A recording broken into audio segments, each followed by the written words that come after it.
Hi everyone, it's Christina with Kuther Crafts.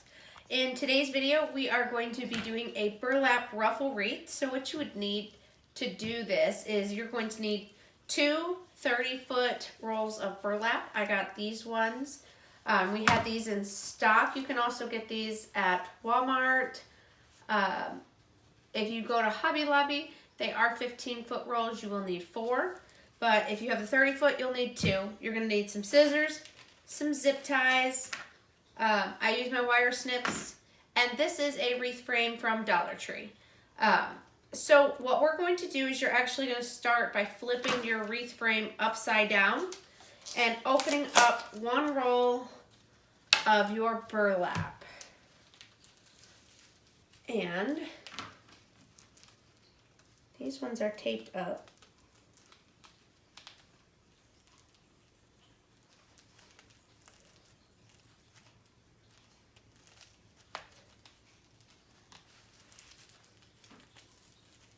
It's on there pretty good.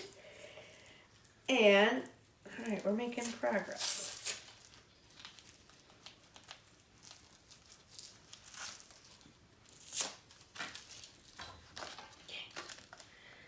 You are going to gather your burlap into a little section, like so. You're going to need one zip tie. And these are your crossbars here on your wreath frame. You're going to want to start on your inside first crossbar on the Dollar Tree frame. It will actually be your second wire on the crossbar. And you're going to want to put your zip tie around that T-spot on the crossbar and zip tie it in nice and snug.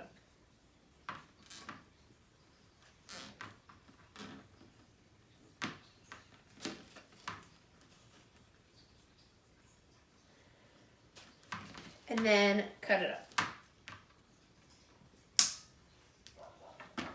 Then what we're going to do is you're going to flip your wreath frame back over. You have your burlap. And this is what we're going to call a track. So you want to think of this almost like a choo-choo train. And you are going to split the middle with your burlap, pulling it up through your first track. You're still on that second wire. Pulling it up where your sides are even. And then gathering it into your second hand. And you're going to want to gather, gather, gather until it's full in that section. So we're just gathering it into that hand.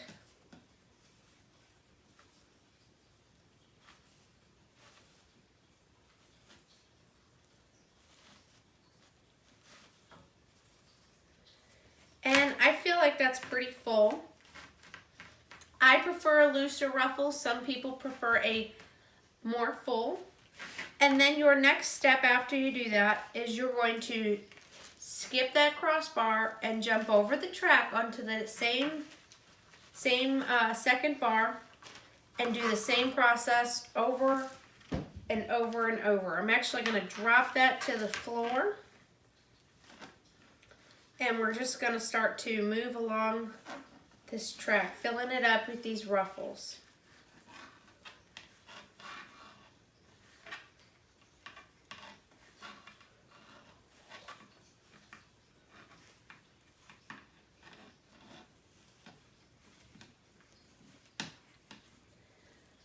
And as you pull, you'll want to make sure you're keeping those sides even.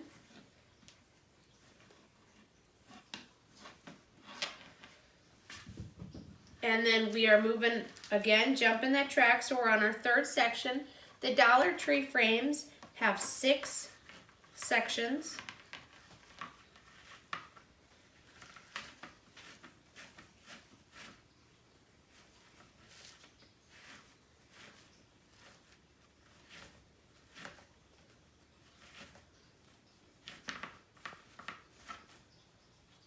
You don't want to create too full of a wreath form on this bottom one because you are going to have to come back around on the top.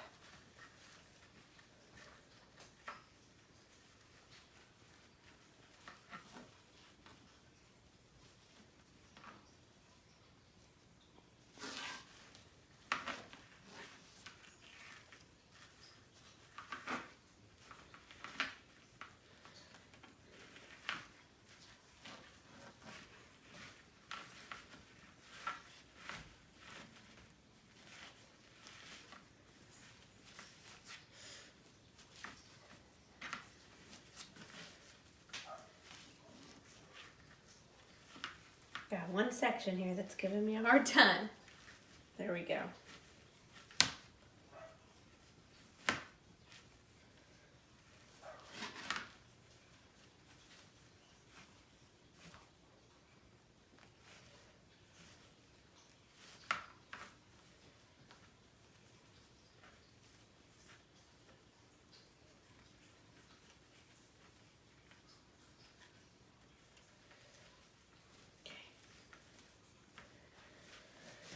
Feel like it could be a little bit fuller, so we're gonna pull a little bit more through here.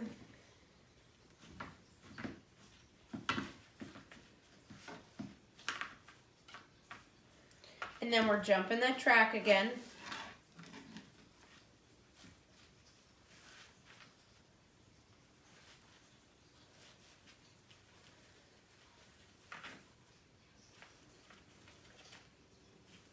I've also seen some people do a cutting method of this. I personally feel like that's just a little more labor intensive. If you get this full enough in here, unless your customer pulls the back of it out, it's not going to fall out.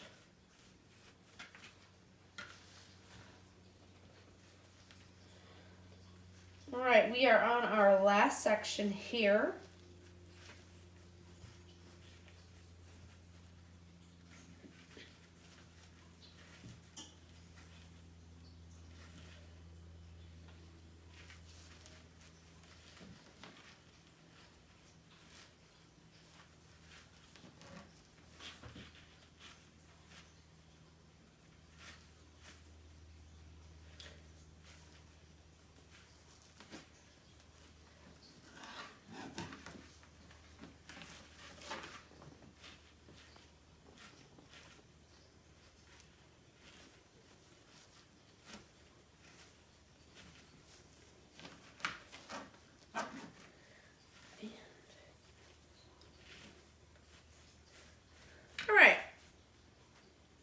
I'm gonna pull a little bit more because I'm thinking it could be a little bit fuller right there.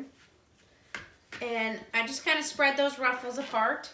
And now I've got this chunk. So the next step is on your third bar. So on the Dollar Tree frame, you have bar 1, bar 2 that we've run around, and bar 3. You're going to jump that track, and now you're going to bar 3. So this is where it can get a little bit tricky. But you're just going to need to like fold that over, push it out of your way, and just gather and pull, doing that same ruffle method around.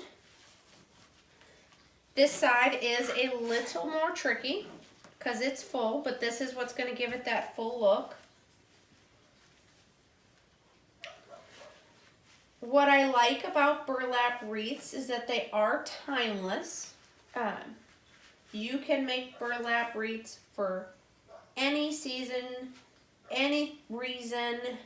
They are neutral, but you can dress them up, dress them down, simple, add more. Whatever you are feeling, you can do.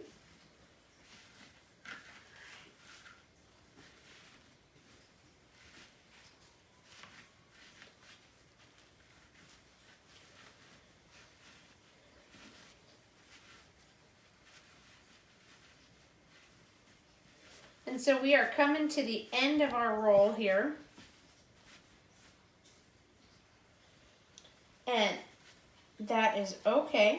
You're just going to want to pull it where you feel like your section is full enough. I feel like it is basically full. I have just this little bit more, so I'm actually going to just go ahead and put that in. You're going to want to leave about an inch, inch and a half that you can anchor to. Okay, so I've got my little tail here. And then I'm going to I flipped my wreath back over, find my next roll, open that up, and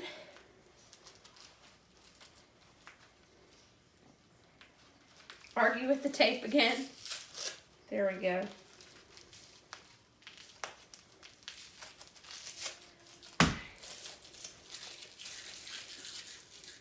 Now I can tell over here, I can see a few little poofs that got away from me. Just gonna kind of shove them in there. You wanna keep it flat.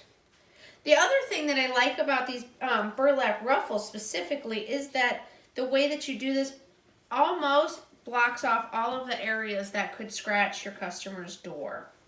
So there's not much that you've got to add to it. Okay, so now I've got my little tail here. And I'm gonna get my little tail again. I'm gonna need another zip tie. You'll need a total of 3 zip ties for this entire wreath. I personally lay them on top of each other. And you're coming in through that crossbar. It's hard to see, but it will be your 3rd crossbar, and you're gonna come up and around. And you want to make sure you get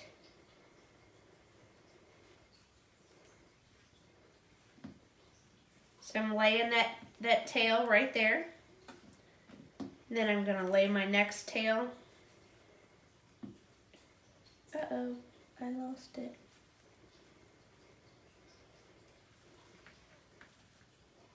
There it is. And slide your zip tie in.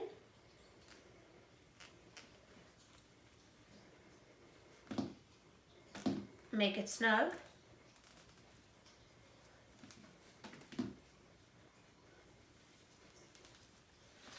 Cut it. I do turn my zip ties so that they're not facing the customer's door. And then you're just going to start that same pattern again of making that track. So pushing those out of the way, grabbing your burlap, making it even, and pulling it.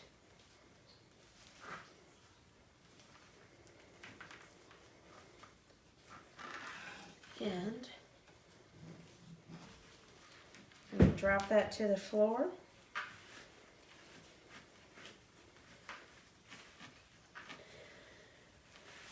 Usually burlap wreaths can be a little more of an affordable option. The one thing that I would make sure you specify to your customer if they are choosing this option is that direct sunlight does fade burlap and make it look yellow over a period of time. So if there's a shady spot, that's ideal. If it's not, just like mesh, it'll fade.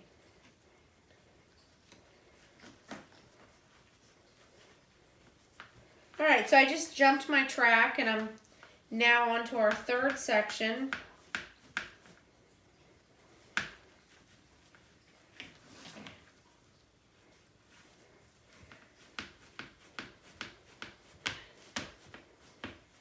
The thing that I like about this method also is that this method you can substitute the 6-inch mesh for if you would like to.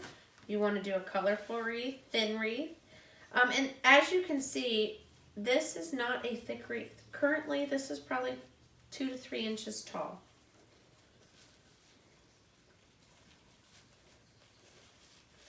And we jumped our track. I always have trouble with the 3rd track for some reason. It just gives me a time.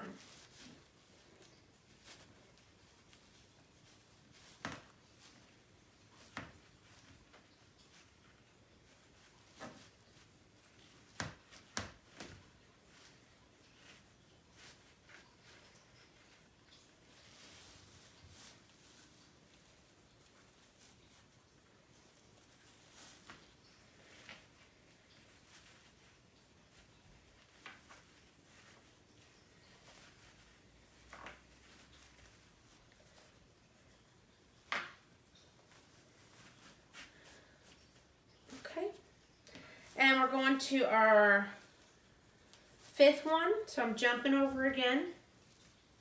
I'm giving myself a little slack too in the burlap because as I'm moving, as it gets tight is usually when I have those times that the flow gets interrupted.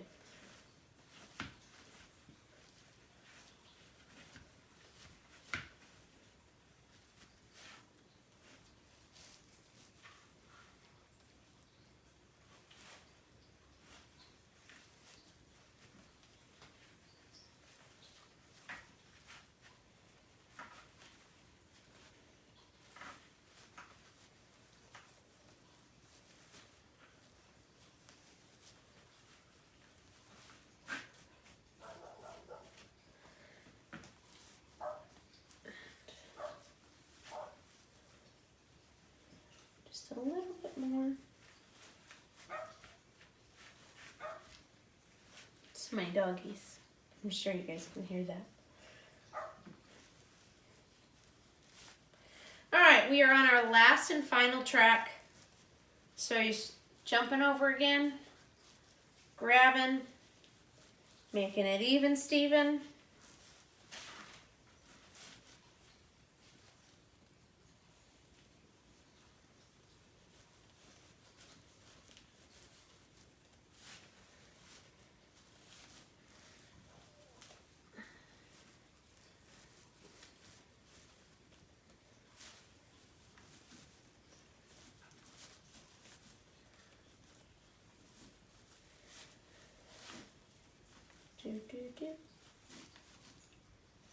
Pulling.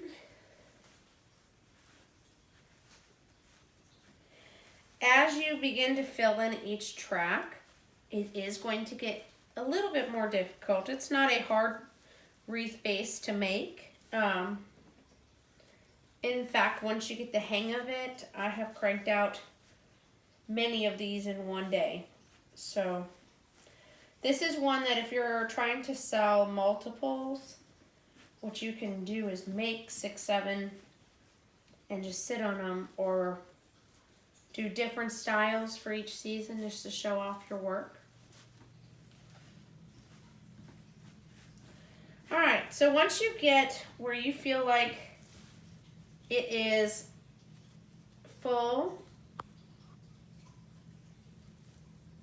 it went rogue there. It went rogue. Full enough for what you're looking for.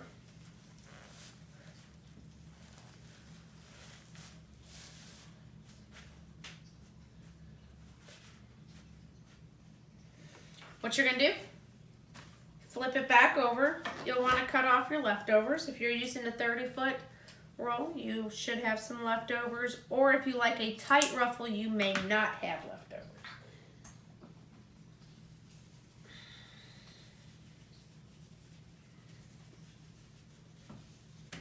Grab your last zip tie.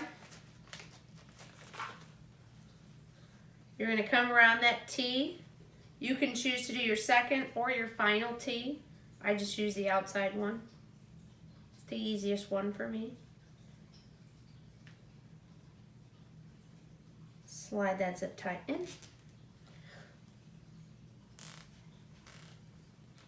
Tighten it up. Tuck in that fray.